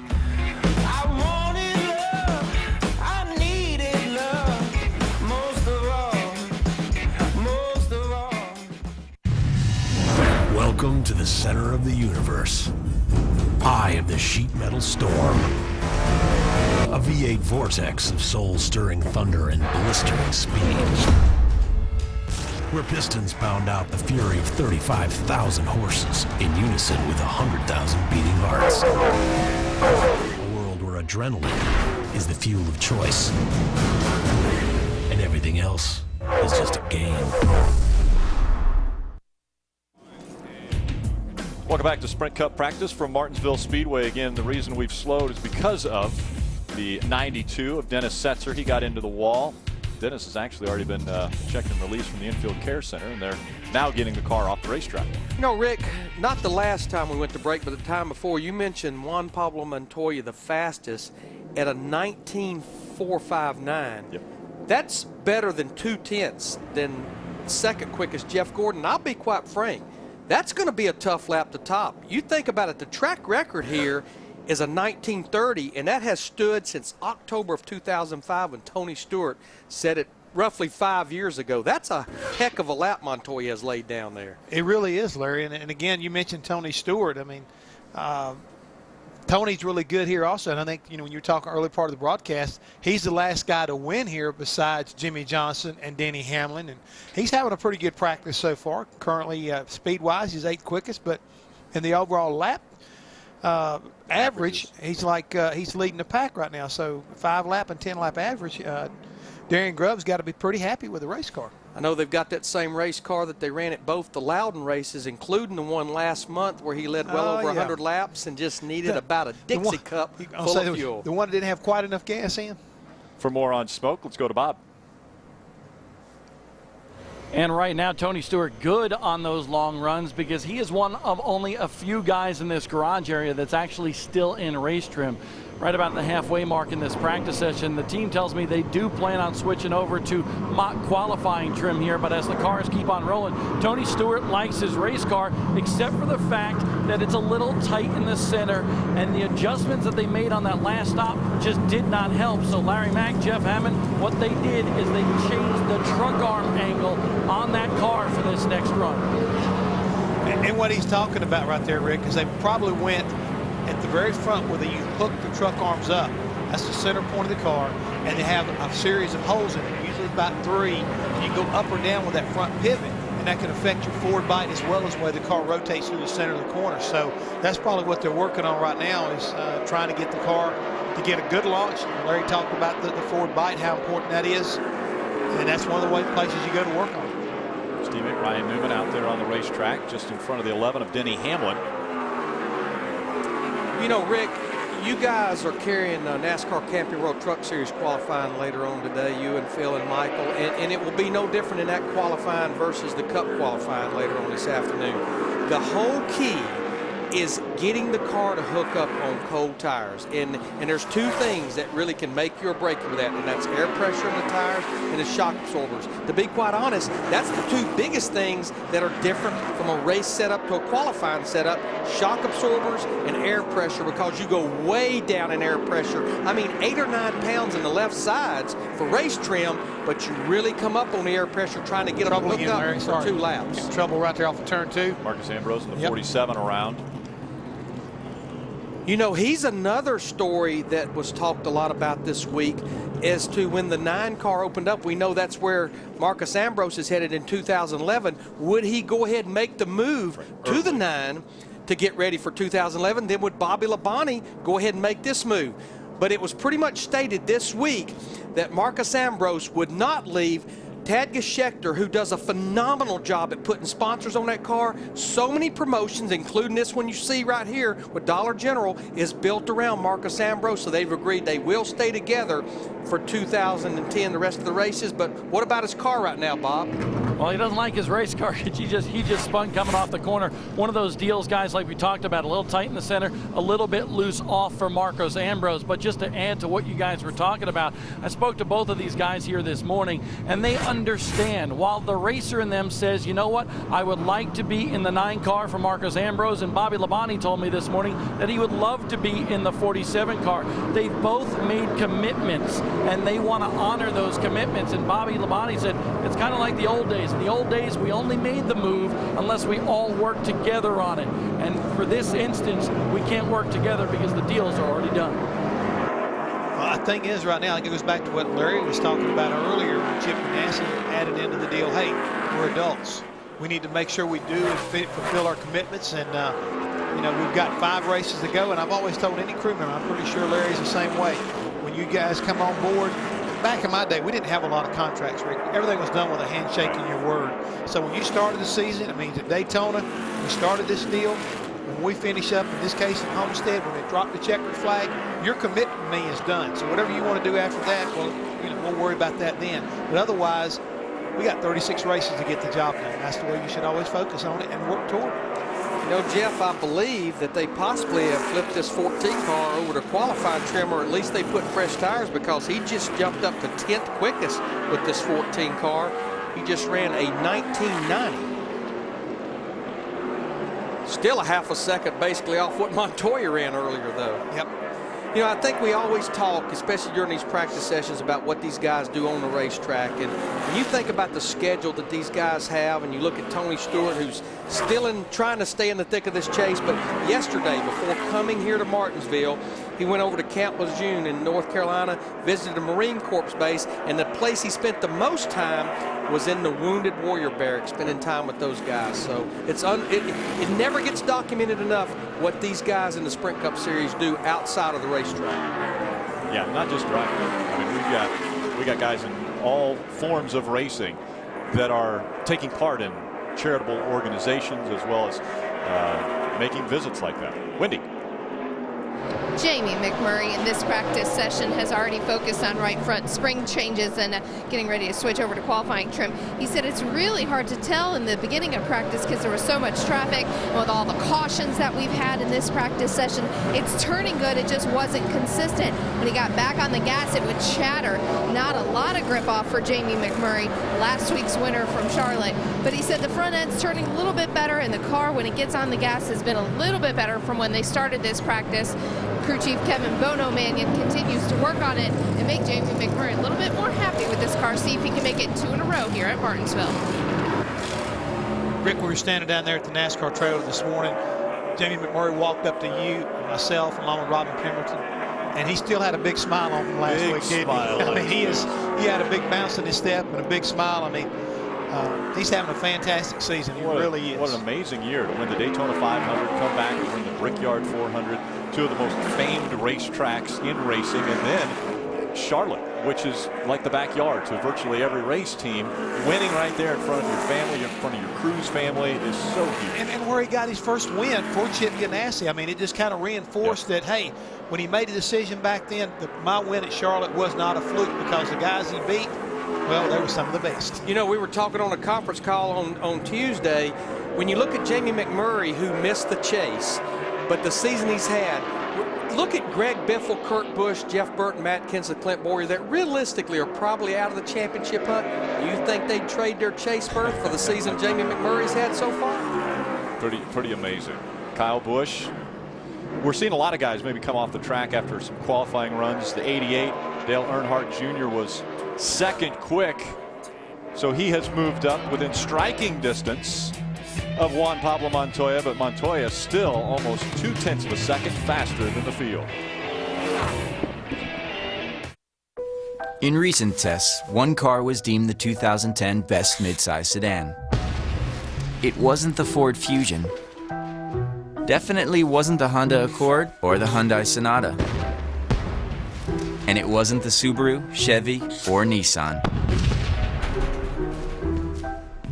It was a 2010 Toyota Camry, touted as best midsize sedan by Motor Trend. Toyota, quality to move you forward. Lindsey Vonn, she stays tough. Earlier, she had an all-over achy cold. What's her advantage? It's Speedy Alka-Seltzer. Alka-Seltzer Plus, Russia's relief for all-over achy colds. The official cold medicine of the U.S. ski team. Alka-Seltzer Plus. CLR Septic will help you get the job done. Unlike other products, you can pour CLR Septic down any drain anytime, and CLR Septic starts to work. And it's guaranteed to work or your money back. CLR Septic treatment's available at these stores. Is your computer running slowly? My Mercury moment happened when I parked near the castle at Medieval Night Fest. Angry peasants can mess up a car really bad. Matt, my Mercury agent, helped me file a claim right away. Turns out Mercury not only saves me money, but they also cover medieval mob damage. They got my car fixed in no time. Call 888-4MERCURY or visit mercuryinsurance.com to get a fast free quote and start saving today. How durable is Quaker State? We just tested Quaker State motor oil that had driven thousands of miles in New York City taxis. And even when it was ready to be replaced, that used Quaker State still passed the wear protection, rust protection, and viscosity retention tests for brand new oil. Extra protection when you need it most. That's Quaker State. Real, durable oil. When you think about NASCAR, you think performance. So for your own car, look for the NASCAR Performance family of automotive brands. Welcome back. Looks like Clint Boyer wants to watch a little of this practice. He's up on top of one of the haulers. So they're probably switching that 33 car over to qualifying. His teammate probably would like to figure out how to go faster. Right now, 35th quick for Kevin Harvick. 1.03 the last time around, 19.99 his fastest time. And you know, it was interesting because I heard Jimmy Johnson earlier in the week say, when you look at these next two races, Martinsville, which is the smallest, Talladega, which is the biggest, he said, I know at Martinsville, my biggest nemesis, as we well documented, Denny Hamlin, the 11 team. He said, but I also know next week at Talladega, who has won 2 of the 3 restrictor plate races in 2010, will be this 29 car. And a lot has had to do with qualifying and getting rained out. When you look at Kevin Harvick, he has qualified 12th or better in the last 8 races here, so he's been used to starting up front. Mr. Consistency. I sometimes call Bob Dillner that. Bob? I don't know about that, but what Kevin Harvick is saying here is that his car went from tight to loose with the adjustments that they just made on that race car. But the interesting thing as he comes back into the garage area is the fact that a lot of people are starting to forget about Kevin Harvick, and they're focusing on the 11 and the 48. And in this morning's media session in the media center, Kevin Harvick said, go ahead, you guys can do all that, all you want. Takes the pressure off me. We're just going to do what we do best, and that's finish well. He says, I guess you could call me the sleeper. And he has. He's flown under the radar pretty much, well, other than the fact that he led the points for the most weeks this season. But he was never really up on top of your chart as, oh, he's going to win the championship, because we knew we were going to reset. We knew that we were going to get back to where the most wins were going to put you at the top for the chase. And then everybody kind of thinking, well, you know, he's got to win. He's got to get out there and win races if he wants to win this championship. So he has kind of flown under the radar. And I think a lot of people, the reason for that is when you look at the contenders, the 11 and the 48 in particular, even though Kevin led the points, I think a lot of people felt like that when they got to this point in the year that they may lose some of their focus. They may feel like that after the huge turnaround at RCR when nobody made the chase, all of a sudden getting 3 cars back in the chase, that maybe they'd run out of steam about this point. And they haven't. They've hung tough.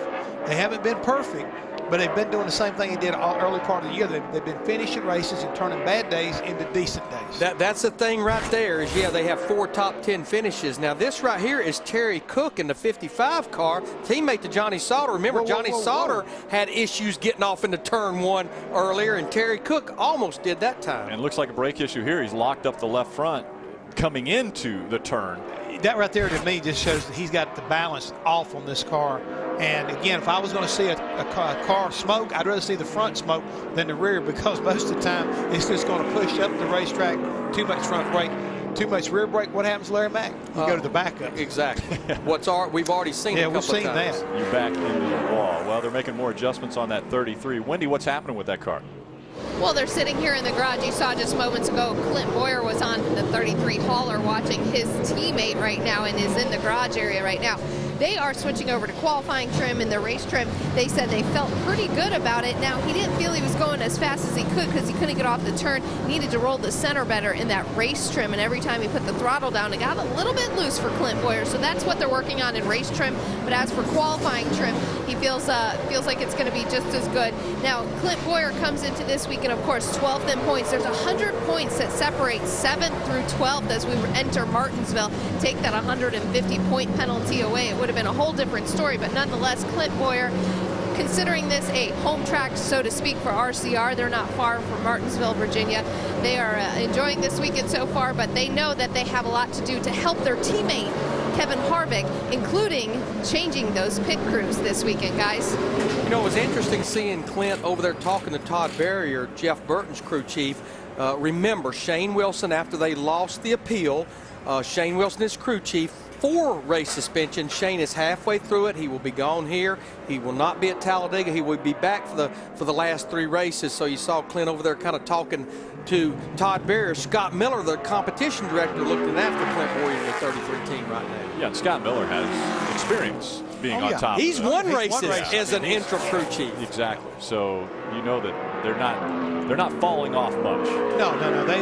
That's one good thing about a company like Richard Childress Racing. They got a lot of depth over there, and they can pull from a lot of different areas and not really miss a beat. And I think, again, the core group of engineers as well as the crew chiefs, as we watched the guy in the 42 car, Paul Montoya, still the fastest as far as his practice session is concerned. That was a really good lap right there. That last lap right there would have been good enough to be second quickest right now on the racetrack. So he's got a very fast race car.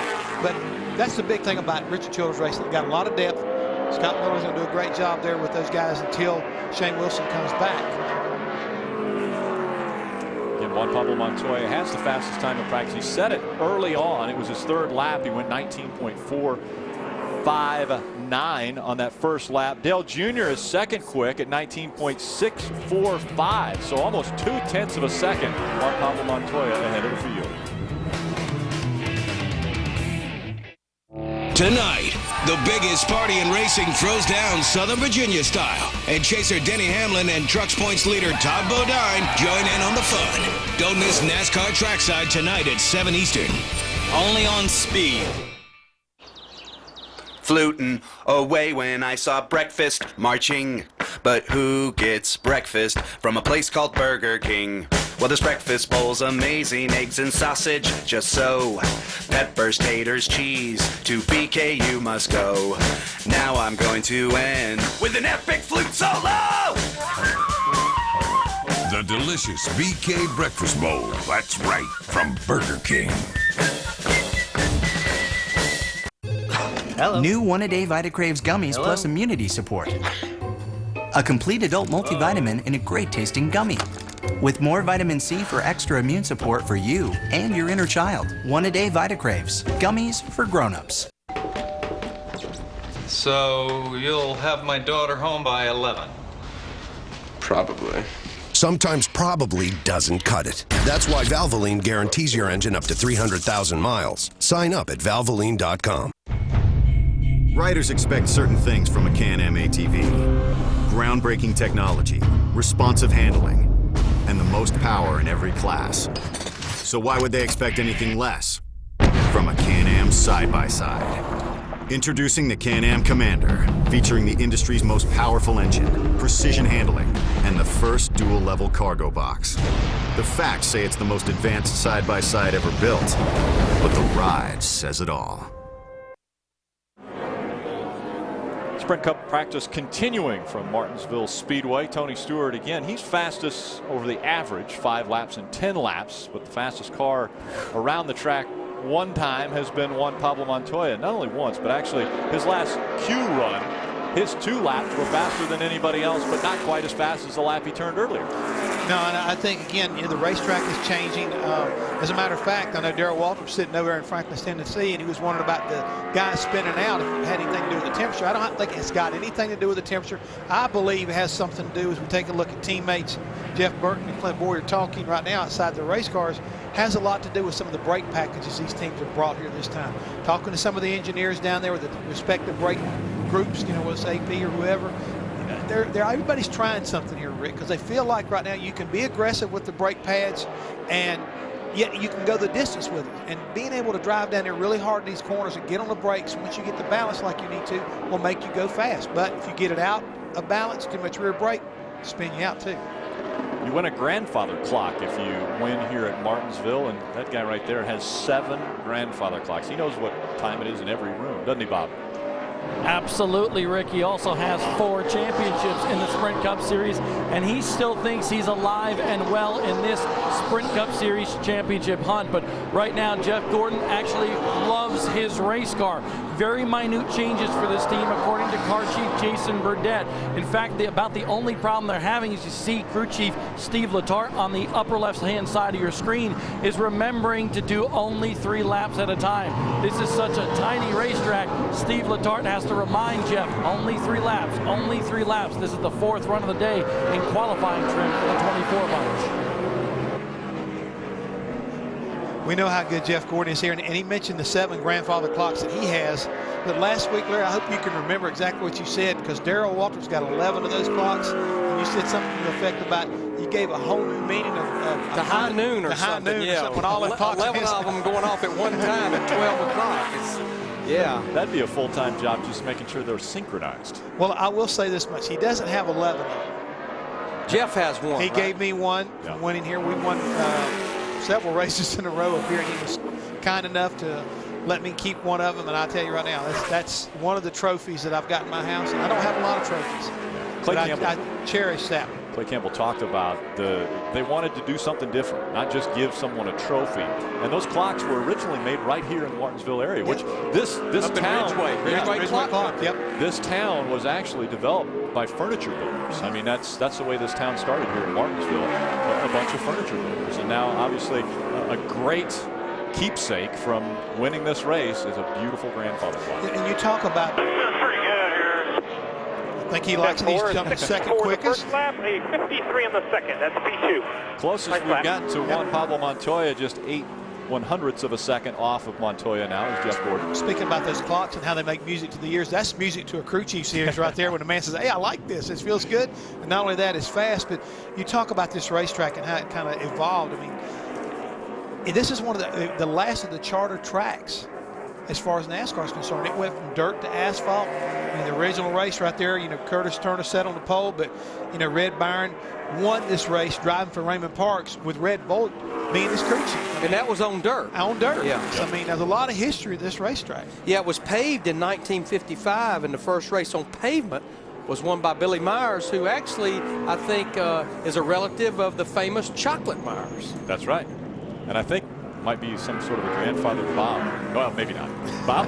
Absolutely not. But Kyle Busch is a true competitor, and he wears his emotions on his sleeve. And it's so interesting how quickly his mood can change. You can see him. He's smiling now. Remember, just about 5-10 minutes ago, I told you he was super unhappy with this race car, that it was very, very tight. Well, as he walks to the hauler right now to take a deep breath before getting back into this car, he is actually very happy with his race car right now. The adjustments that they made really helped the tight condition in the center of the corner. So Kyle Busch went from really ticked off to pretty darn happy. Well, right now, Rick, watching our scoring monitor, there's a lot of changing going up here. We talk about Juan Pablo Montoya being first along with Jeff Gordon, but all of a sudden now Carl Edwards, he's second fastest, Kyle Busch fourth, but more importantly, Denny Hamlin, he's just jumped up there in the top 5. But you know, back to Kyle Busch, 25 years old, we talked about it week in and week out, 82 wins in the top 3 series. There's actually only 3 Sprint Cup Series venues that he has not won some type of a race at, and that's Martinsville, Indy, and Pocono. 25 years old. Unbelievable. Yeah, Kyle Busch still looking to have success in the Truck Series at this racetrack. Has struggled. Carl Edwards has had success. Stay with us. More practice here on Speed.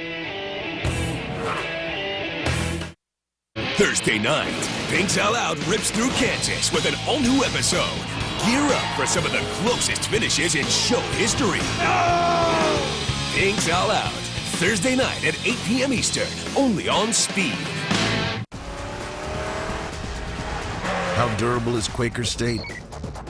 We just tested Quaker State motor oil that had driven thousands of miles in New York City taxis.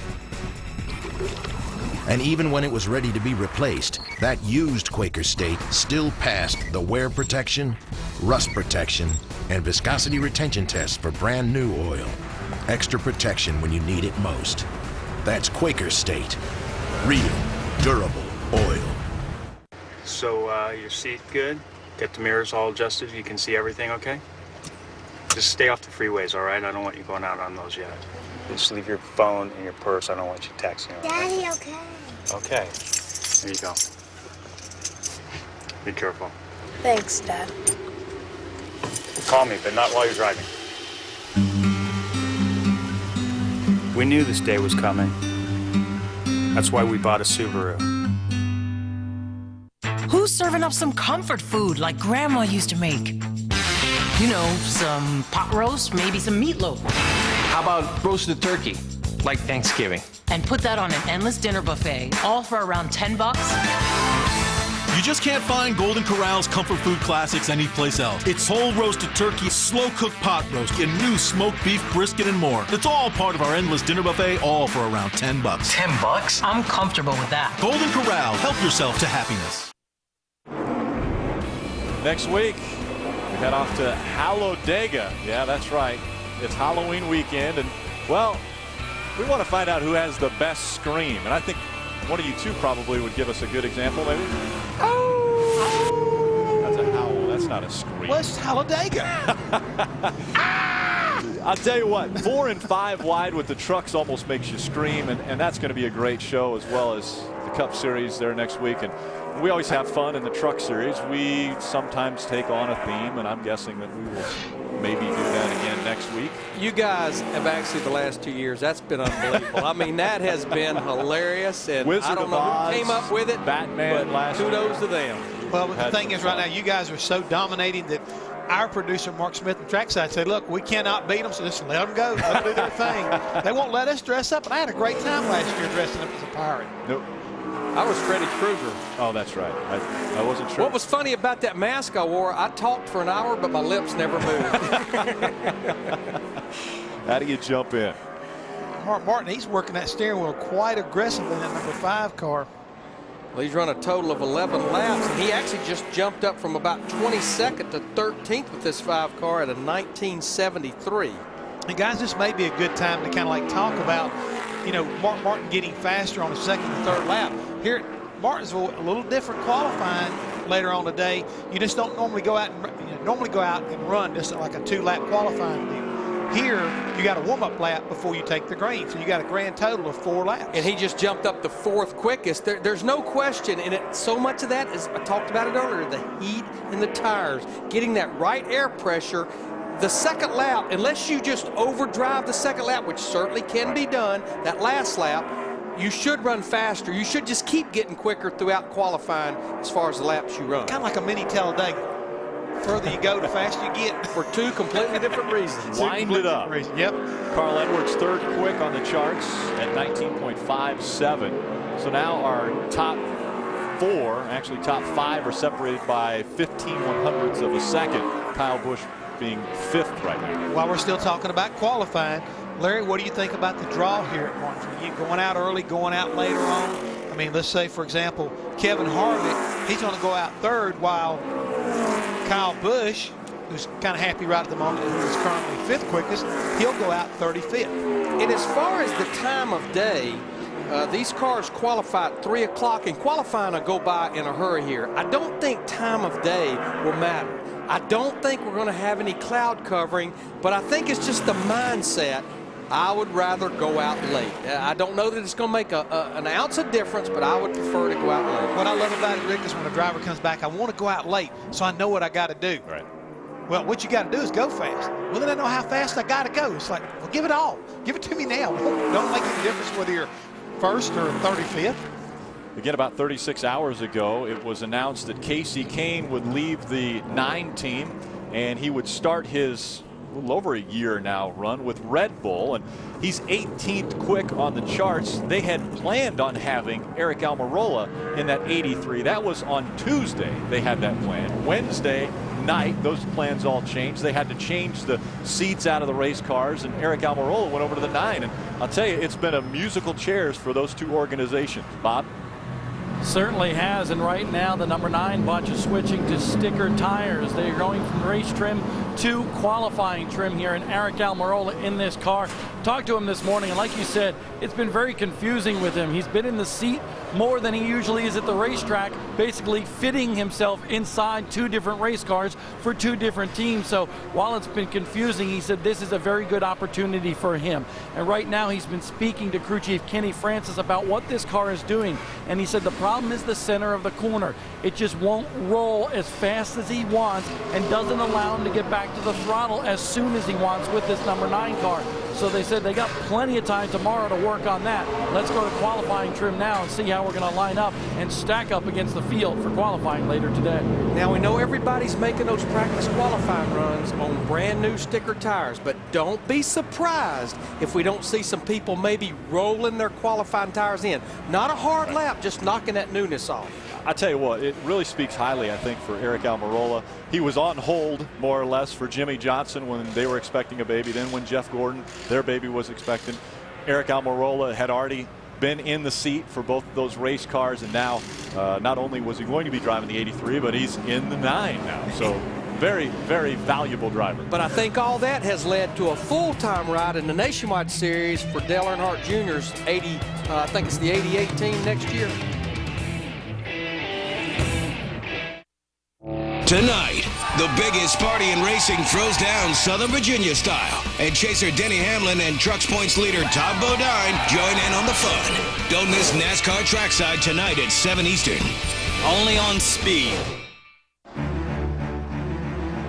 Scorching speeds, heated rivalries, hot laps, burning grills, boiling tempers, victory burnouts, and smoking hot trophy queens. A sport this hot calls for a beer this cold. Frost Brewed Coors Light, the world's most refreshing beer and the official beer of NASCAR. We now offer phone service. The traditional path doesn't work for everybody. There are people that need that hands-on learning environment. With Healed and it being so fast-tracked and focused, it may be a short amount of time, but the quality of the education is what makes the difference. I can't believe where I am right now in my life. I mean, literally, I'm doing what I wanted to do. I was able to gain the knowledge that would make me work ready immediately. Get in, get out, and get ahead. Call Healed College now and get on your way. 1-888-407-9433. Just take that first step. Dad! What?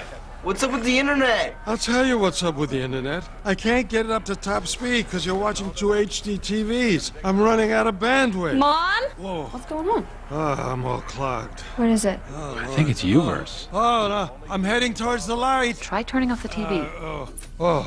Thank you. Oh, man, that was like trying to squeeze cabbage through a keyhole. Uverse's old phone wires can't handle what Xfinity can. Visit Xfinity Can to learn more. The chase for the NASCAR Sprint Cup. Who will be the last man standing?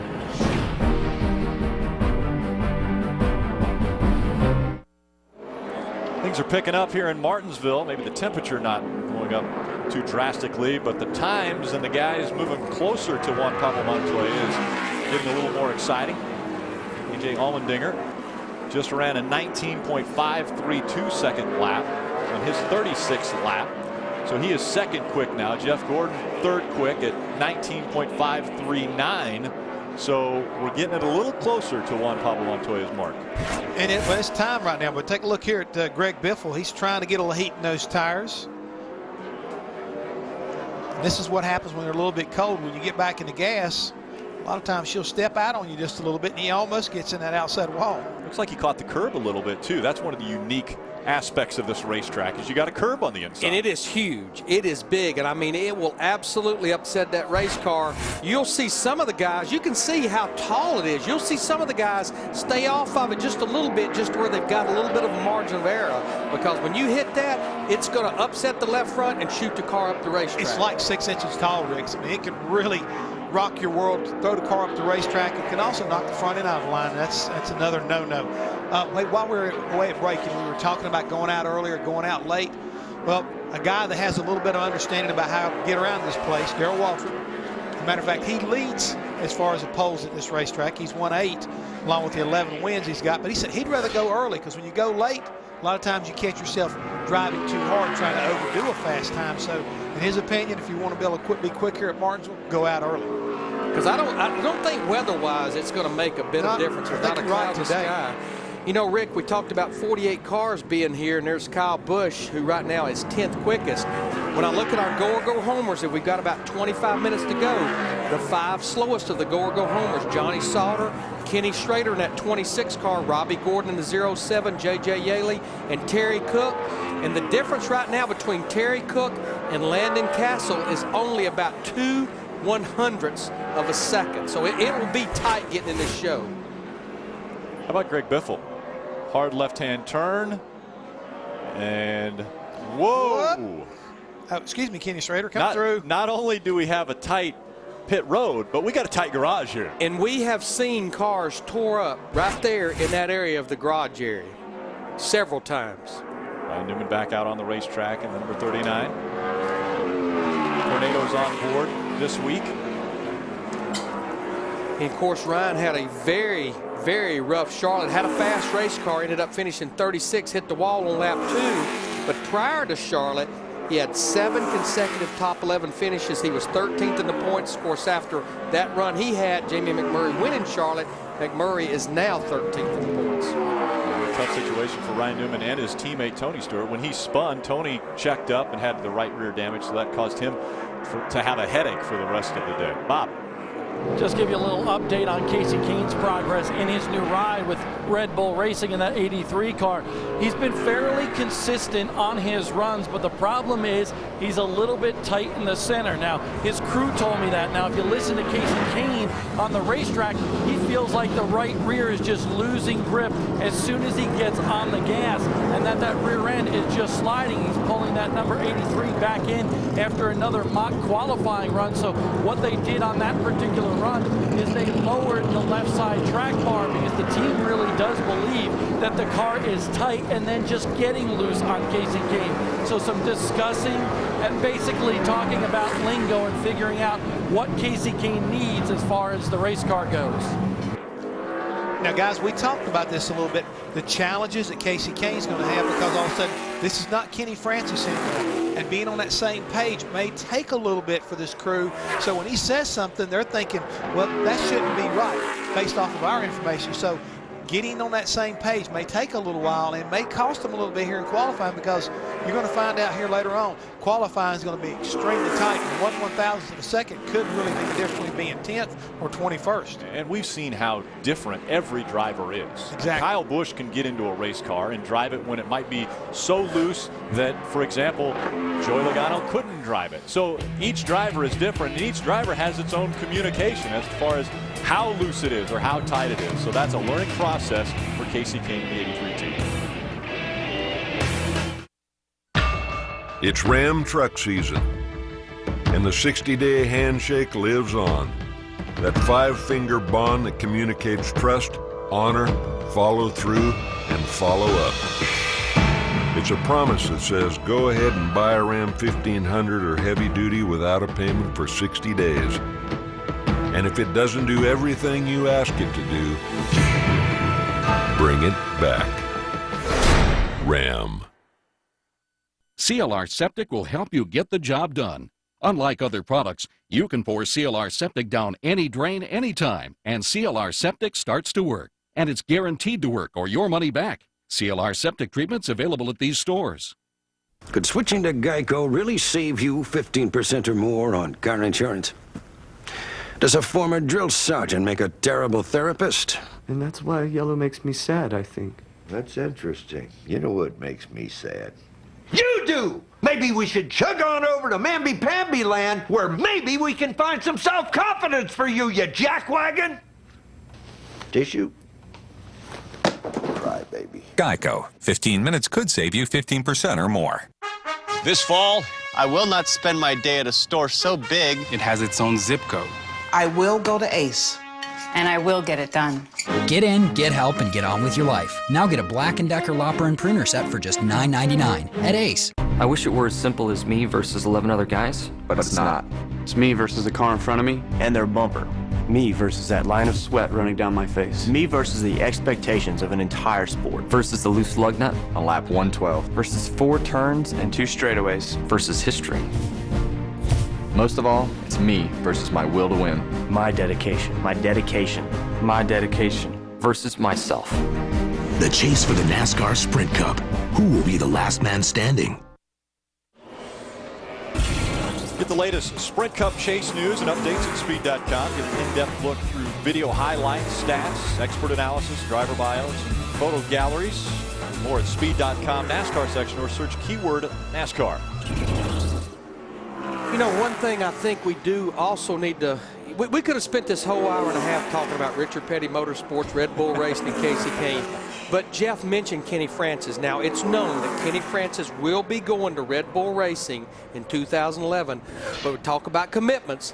Kenny Francis, now he may not have had an option, but he has elected to stay with that 9 team of Richard Petty Motorsports to the checkered flag at Homestead Miami Speedway. And again, that's the biggest developing story this week is Casey Kane leaving leaving Richard Petty Motorsports and heading over to Red Bull Racing. We knew he had a contract for 2011 with Red Bull Racing, but moving over 5 races early before he heads over to Hendrick Motorsports. And one of the other amazing things, this was his first ride in a Toyota today, getting behind the wheel of a Toyota. So he's driven a Dodge, he's driven a Ford, he's driven a Toyota, and in 2012, he'll finish the cycle. It's kind of like follow the bouncing cane. Where's he going? Well, one thing we've been following ever since this practice started is Juan Pablo Montoya in that 42. He continues to lay down fast laps. He's not better that 4.59 that he ran earlier, but he just ran a 5.32. And oh, by the way, speaking of 5.32s, Montoya's last lap was a 5.32. Allmendinger, who is second, is a 5.32. Joey Logano, who is third, is a 5.32. Jeff Gordon is fourth at a 5.39. You don't think it's going to be tight today in qualifying? I think 5.32 might be the magic number. If you run it, you'll be pretty good. Sprint brings you an inside look at what is happening now inside the NASCAR Sprint Cup Series. How about fastest lap time? Juan Pablo Montoya in that number 42 car, 19.459. For more NASCAR stats, in-car audio, and live race radio, check out NASCAR Sprint Cup Mobile at sprint.com/speed. Wendy.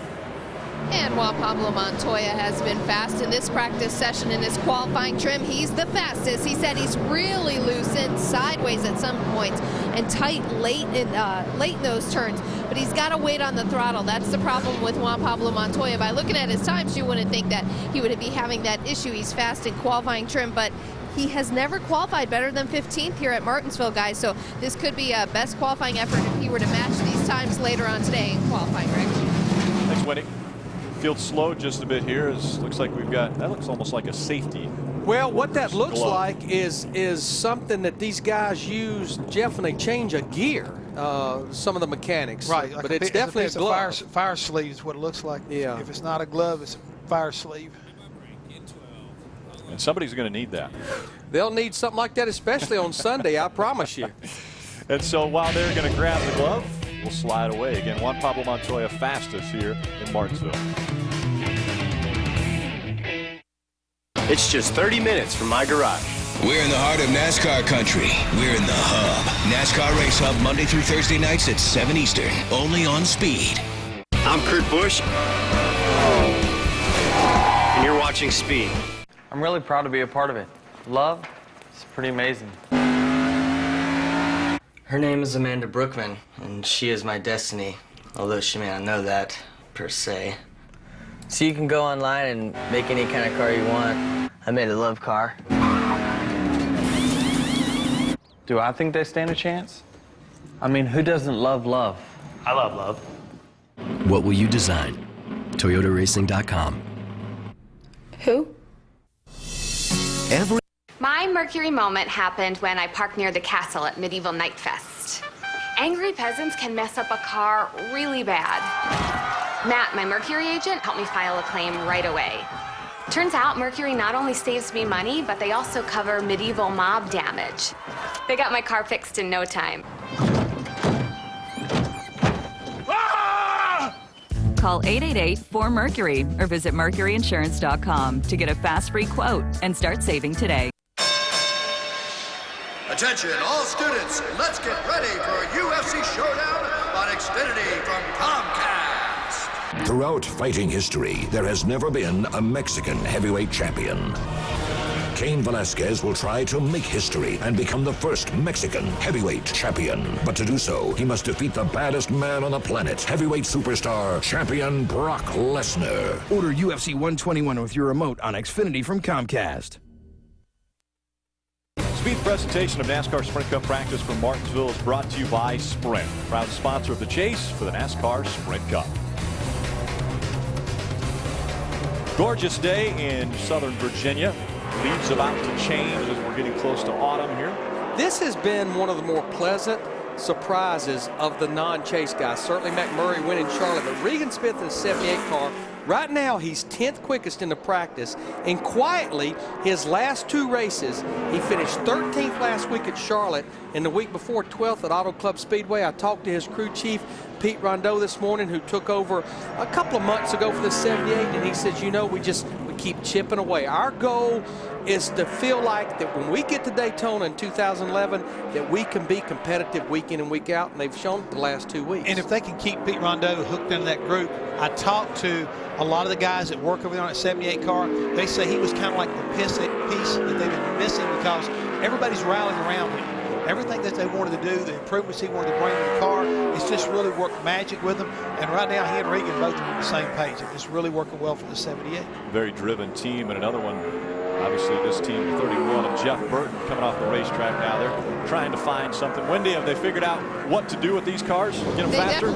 Yeah, they definitely have found a little bit more speed than Jeff Burton originally had, because he said he needed to turn a little bit better, get more comfortable with the car. He said the rear grip was good. It was just the turning part that Jeff wasn't happy with. Well, now on this run, as you see him pulling into the garage area, he said it turned quite well. That's good news for Jeff Burton. He comes into Martinsville only 2 points behind Kurt Busch in 10th, and right now he's P11 in this practice session. Bob? Well, Wendy, the other Jeff in the chase, talking about four-time champ Jeff Gordon, is talking on the radio right now to Steve Letarte, his crew chief. And the issue with the car is not the handling of the car. Jeff says the car is really hard on the chip at the end of the straightaway, but the light on the tack is not coming on. So they're going to check that tack during this stoppage and get back out on the racetrack. But Jeff does not like how hard he's hitting that chip. Well, everyone will have the lowest gear in that you're allowed, and that's a 650, the lowest we run anywhere. And trust me, you have to be careful with that rev limiter chip because that's an ignition system, and it kind of cuts out cylinders. The biggest thing we would use it here for, Jeff, is to give the driver a good benchmark of not overdriving the entrance to the corner, which you can easily do here. You really can, and I think, you know, anybody will tell you this is one of the hardest tracks there is to be able to back up your practice time with your qualifying effort, because normally, you know, you're going to put that little extra into it. And this is a driver's racetrack. you can really make up a lot of ground, or you can lose a lot of ground by what the man behind the wheel does. I mean, it takes a lot of discipline and everything's got to really work well to make it all happen. As we take a look right now at the 98 car, and the thing I'm looking at, guys, is all of a sudden we've seen a change. The 98 17th quickest, but at the top of the leaderboard, we've had a lot of more shuffling around. The 00 of David Rudiman has just jumped the second quickest with a 1948. Yeah, you touched a little bit on Paul Menard there as we have talked about Rudiman up to second now, but Paul Menard really this season running all the nationwide races has elevated, I think, his racing career at both levels, not only at the nationwide series level, but also up here at the Cup level. He has really stepped it up. And that's what's sad. Continue the Richard Petty Motorsports story. When you look at the way that he's been running, when you look at the way that A.J. Allmendinger and the 43 car's been running, right now, 4th quickest in this practice, and it just sounds like things are in such disarray. We know Paul Menard is leaving there going to Richard Childress Racing for 2011. So much of this sport, really all of this sport, is sponsor-driven. And you've got to have sponsors to be able to allow these guys to do what they have to do to make the cars faster and be competitive week in and week out. And this guy right here, he keeps saying that he wants to be in position with 3 races to go. Is it that easy to flip a switch with 3 races to go, to come out and think, all right, I'm going to go after it? Although he finished top 3 the last 3 races last year. I think a lot of guys are trying to take that experience from past championship chases and trying to parlay it into something successful, because they stumped their toe the early part of the chase last year and then came on strong. So I think what he's trying to say is, if I can keep it close, and he just jumped up to 4th quickest in his qualifying practice run right there, that if he can keep it close, they feel like they got a great closing deal for Joe Gibbs Racing in this number 11 car. So I think there's a little bit of strategy and a little bit of belief in Denny Hamlin's group right now that if we can do that, we got him where we want. And again, Eric Almirola in the 9 car this week. Casey Kane moved over to the 83, Eric Almirola in the 9. One of the things I think that is going to be interesting, I think this chase is going to come down to the final race in Homestead, and I think Jimmy Johnson is going to actually have to race at Homestead, as opposed to what he's done virtually the last 8 years when he's in the running for the championship. But the last 4 years, all he's had to do is play safe. I just have to play safe and finish, at a certain position. I think he's going to have to race, and we'll really see what that team can do under pressure. I agree with you, Rick, because I had somebody the other day tell me that, oh, no, he's going to be able to just crank the car at Homestead and be the champion for the 5th time in a row. I said, okay, put your money where your mouth is, because I don't believe that. I think that these guys have kind of figured out how Chad and Jimmy have got some strategy worked out, and they'll keep it close. And like you're saying, they'll go into Homestead. He may still have the point lead. He may wind up winning his 5th championship, but he's going to have to earn it in a little different way than what he's done in the past. Yeah, I mean, Carl Edwards obviously is another one of the competitors that are breathing down his neck, although a few spots back from him. But, they just really have put pressure on Jimmy Johnson this year. Well, you look at Denny Hamlin, the 11 team, of the 5 racetracks that we have left, including here at Martinsville, the last time we were at 3 of them, he won the race. He just jumped up to 2nd quickest on his final qualifying attempt right there in his practice session. 19.467 for Denny Hamlin, closing in on JPM.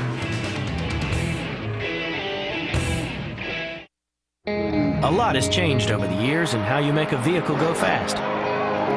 But one thing hasn't changed: Sunoco's proven performance. Today, we continue to focus on quality and performance and are proud to fuel champions in just about anything that races. Sunoco, the official fuel of NASCAR, Grand Am, AMA Pro Road Racing, the World Challenge Series, and fuel provider to 40 other racing series. Fueling victories every week, every race, every win. Lindsey Vaughn, she stays tough. Earlier, she had an all-over achy cold. What's her advantage? It's Speedy Alka-Seltzer. Alka-Seltzer Plus. Rushes relief for all-over achy colds. The official cold medicine of the U.S. Ski Team. Alka-Seltzer Plus.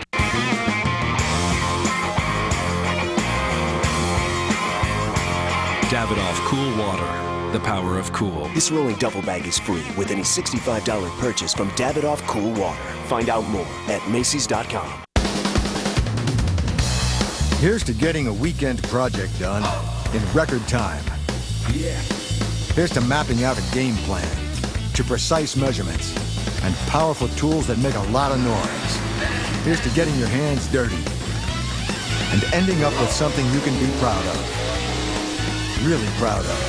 Here's to Joey Logano and that number 20 team. More saving, more doing. That's the power of the Home Depot. When NASCAR fans think about NASCAR, they think performance. They think precision. They think quality. And when NASCAR fans think about their own car, they should expect nothing less. When looking for automotive brands that represent performance, precision, and quality, look for the NASCAR Performance family of automotive brands.